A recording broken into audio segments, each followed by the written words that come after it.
Hello दोस्तों। मैं हूं आपका होस्ट और दोस्त डीके गुप्ता। मैं आप सभी का एक्सेल लीडर की इस नई वीडियो सीरीज में स्वागत करता हूं।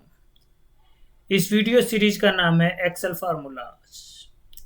इस सीरीज के हर वीडियो में हम किसी पर्टिकुलर फार्मूला के बारे में डिटेल में डिस्कस करेंगे, जैसे उसका नाम, उस फार्मूले का ग्रुप कौन सा है और एमएस ऑफिस के किस वर्जन से ये अवेलेबल है, उसका डिस्क्रिप्शन, उसका यूज, उसका सिंटैक्स क्या होता है, उसको यूज करने के लिए कितने और क्या क्या आर्गुमेंट्स की ज़रूरत होती है, और जो सबसे महत्वपूर्ण बात है वो है प्रैक्टिस एग्जाम्पल्स के द्वारा उस फार्मूला को यूज करना और उस फार्मूला को, उसकी फंक्शनलिटी और यूटिलिटी को अच्छे से समझना। दोस्तों, हमारा फार्मूला ऑफ द डे है डेटी डिफ। तो अपना डिस्कशन शुरू करते हैं। डेटी डिफ के लिए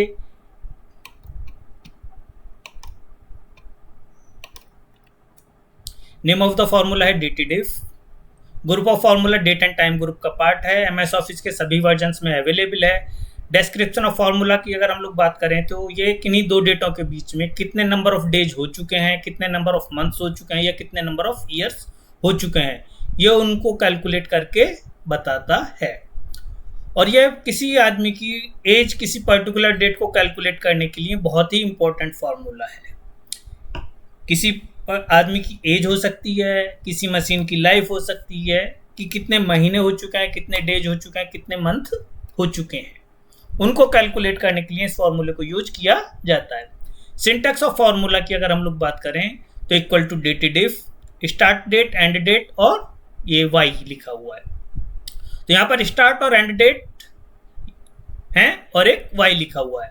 हमें इस सिंटैक्स को समझना बहुत जरूरी है क्योंकि ये लीगेसी फंक्शन का पार्ट है और हमारे नॉर्मल लिस्ट में कभी भी आपको अवेलेबल नहीं होगा। जैसे अगर हम लोग लिखते हैं डेटी डिफ, तो यहाँ पर आप देखिए कि हमें डेट नजर आ रही है कि फंक्शन से लिस्ट में भी डेटी डिफ नहीं है। तो हमें अपने माइंड में सेट करना होगा इस फॉर्मूले को। डेट, डेट वैल्यू और ई डेट, ये केवल तीन फार्मूले नजर आ रहे हैं जिनमें डेट आती है, बट डेटी डिफ नहीं है। तो हम लोगों को ये ध्यान रखना है कि इसको डेटी डिफ को हमें अपने माइंड में सेट करना है। ठीक है। अब इसमें मंथ्स कैसे निकलेंगे, ईयर्स कैसे निकलेंगे, डेज कैसे निकलेंगे, उस चीज को हम लोग एग्जाम्पल्स के थ्रू समझने की कोशिश करते हैं। तो कुछ प्रैक्टिस एग्जाम्पल्स को देखते हैं कि ये किस तरीके से कैलकुलेट होंगे। सपोज एग्जाम्पल 1 में हम लोगों को दो डेट दी हुई हैं और इन दो डेटों के बाद कहा जाता है कि इसकी आदमी की एज को ईयर्स में कैलकुलेट कीजिए। इक्वल टू डेटी डिफ, हम लोगों ने अपना टाइप करना शुरू कर दिया है और स्टार्ट डेट, एंड डेट और वाई लिख करके पैरेंथेसिस को क्लोज करके हिट कर दिया। तो यहाँ पर पता चल जाता है कि 31 मार्च को इस आदमी की एज के 18 ईयर्स कंप्लीट हो चुके हैं। बट अगर मुझे मंथ्स कैलकुलेट करने हो, डेज कैलकुलेट करने हो, तो वो किस तरीके से कैलकुलेट होंगे। तो हम लोग अपने सेल्स को फ्रीज कर लिए हैं और उसके बाद देखते हैं कि इसी सेल को मैंने कॉपी कर दिया। तो अभी क्योंकि वाई है सब जगह, ईयर्स में है, तो इसलिए वो नजर आ रहा है हमें ईयर्स में। अगर हम वाई की जगह एम कर देते हैं तो हम लोगों को अब मंथ्स नजर आने लगेंगे। अगर हम वाई की जगह डी कर देते हैं तो हम लोगों को डेज नजर आने लगेंगे। अगर हम लोग जो तीसरी चीज है वाई एम कर देते हैं, मीन्स वाई के साथ वाई एम, तो मीन्स कंप्लीट ईयर कितने हो चुके हैं और उसके बाद कितने महीने हो चुके हैं। तो यहाँ पर अगर हम लोग समझें तो 18 ईयर्स 7 मंथ्स हो चुके हैं इस आदमी की एज की, 18 ईयर्स 7 मंथ्स। अब अगर हमें रिमेनिंग डेज और निकालने हैं तो हम लोगों को क्या करना होगा, एम डी, मंथ्स कंप्लीट कितने हो चुके हैं और रिमेनिंग डेज कितने हैं।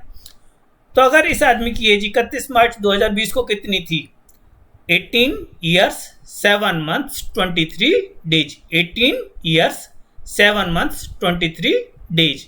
तो ये हम लोग इस तरीके से कैलकुलेट कर सकते हैं। ठीक है। नेक्स्ट एग्जाम्पल में अगर हम लोगों को इस आदमी की एज आज के दिन कैलकुलेट करनी हो तो कैसे कैलकुलेट करेंगे। ठीक है। और यहाँ पर हम लोग दो फॉर्मूले को कॉम्बिनेशन में यूज कर रहे हैं। टुडे हम लोग ऑलरेडी डिस्कस भी कर चुके हैं अपनी एक प्रीवियस वीडियो में, तो आप वहां से टुडे फंक्शन को समझ भी सकते हैं किस तरीके से यूज करेंगे। डेट डिफ, स्टार्ट डेट हमें दी हुई है वो हमने ले ली और टुडे के लिए हम लोग क्या फार्मूला यूज करते हैं, टुडे और पैरेंथेसिस। ठीक है, तो ये ऑटोमेटिकली आज की डेट को यहाँ पर सिस्टम ले लेगा। ठीक है, और क्या निकालना है, सेम वही ईयर्स में इस आदमी की एज निकालनी है। अरे वाह, अब 19 ईयर्स हो चुके हैं, मीन्स 8 अगस्त को था, तो यहाँ पर देखिए क्योंकि 31 मार्च को हम कैलकुलेट कर रहे थे तो 18 है, 8 अगस्त की अपडेट है और 8 अगस्त इस करंट ईयर में एक्सपायर हो चुकी है टुडे के भी, इसलिए अब इसकी आदमी की एज 19 ईयर्स हो चुकी है। अब सेम हम वही कैलकुलेट करें कि अगर इस आदमी की एज के साथ हमें मंथ कैलकुलेट करना है तो कैसे कैलकुलेट होंगे। कॉपी कर दिया हमने फॉर्मूले को सभी जगह। अब क्या कैलकुलेट करना है, ईयर्स की जगह मुझे मंथ कैलकुलेट करना है, तो मैंने मंथ दबा दिया। मंथ के बाद मुझे डेज कैलकुलेट करना है तो मैंने इसको डिलीट किया और डी दबा दिया, तो डेज आ गए। कंप्लीट ईयर्स के बाद मंथ कितने हुए तो वाई एम कर दिया हम लोगों ने।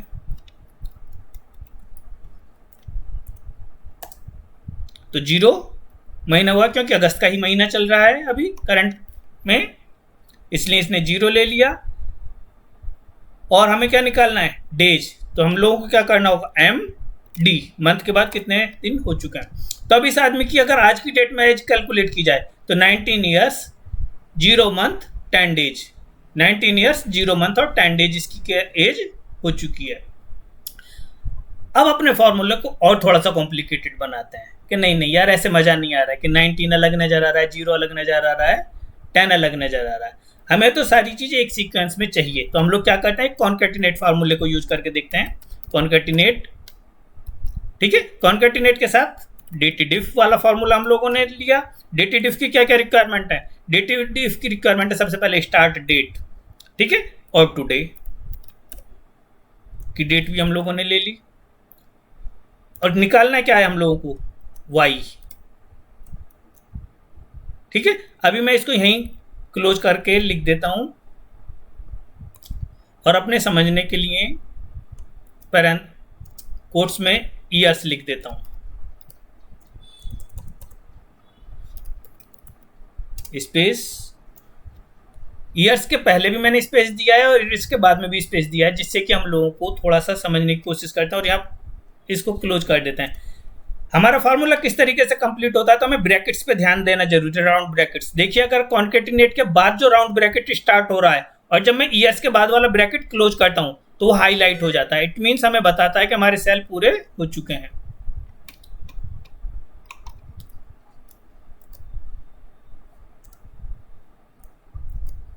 देखिए बार बार मैं आपको दिखा रहा हूं कि कॉन्केटिनेट का बाद वाला जो ये ब्रैकेट है और जब मैं ईयर्स के बाद वाला ब्रैकेट को क्लोज करता हूं तो वो हाईलाइट हो जाता है, जिससे हमें पता चल जाता है कि हमारे सारे फॉर्मूले फिट हो चुके हैं और ये हमारे जो रिक्वायरमेंट्स थी, मींस स्टार्ट यहां से हुआ था कॉन्केटिनेट के बाद से और यहां पर आकर के एंड हो गया।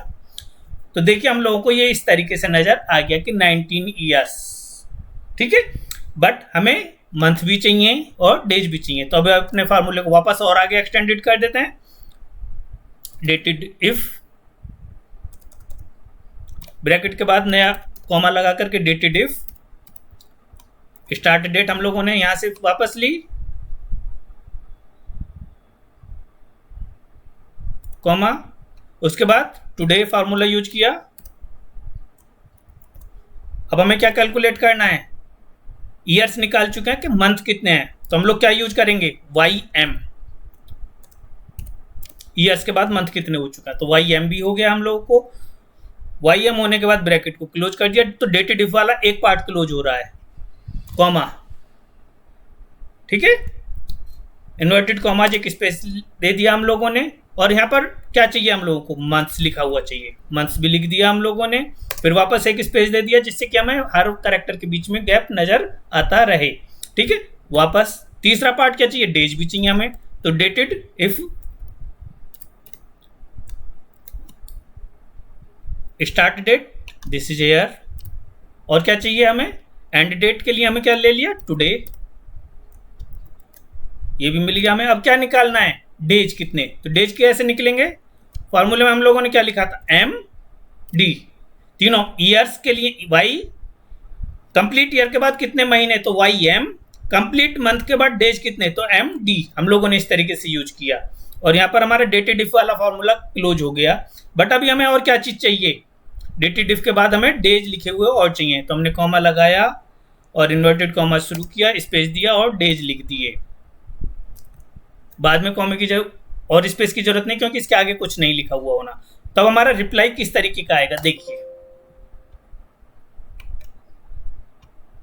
19 ईयर्स 0 मंथ्स 10 डेज। किसी आदमी की कंप्लीट एज इस तरीके से हम लोग कैलकुलेट कर सकते हैं कि एक आदमी 8 अगस्त 2001 को पैदा हुआ और आज उसकी अगर कंप्लीट एज हमें कैलकुलेट करनी है, एग्जैक्ट एज कैलकुलेट करनी है, तो 19 ईयर्स 0 मंथ्स 10 डेज। इस फार्मूले को मैं बार बार कह रहा हूँ कि ये फार्मूले को हमें अपने माइंड में सेट करना है, एक्सेल फार्मूलाज की लिस्ट में नहीं है। दूसरा, ईयर्स के लिए वाई, मंथ्स कंप्लीट कितने हो चुके हैं तो एम, और डेज कंप्लीट कितने हो चुके हैं डी।